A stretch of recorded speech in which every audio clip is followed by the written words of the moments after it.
My name is Deeplakshmi from grade 10. I am from Shakthi International School. This is my science project. I am going to show my science project. This is my science project. I am going to explain this project to everybody.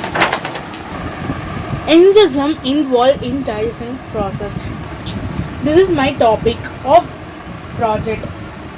Next we are going to see 3 points on it. So first one is amylase breaks down starches and carbohydrates into sugars.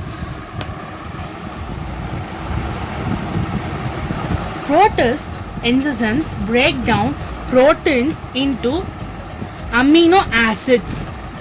Third point is lipase enzymes break down lipids, fats and oil into fatty acid and glycols. Next one is question. Why are enzymes is important? How enzymes work in our digestion system?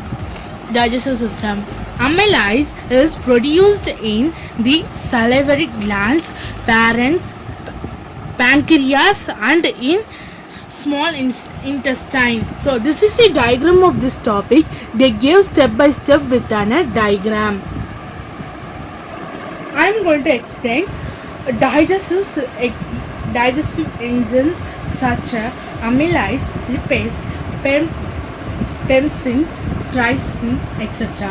helps to break the complex food particles into simple ones so that these simple particles can be easily absorbed by the blood and thus it transported to all the cell bodies.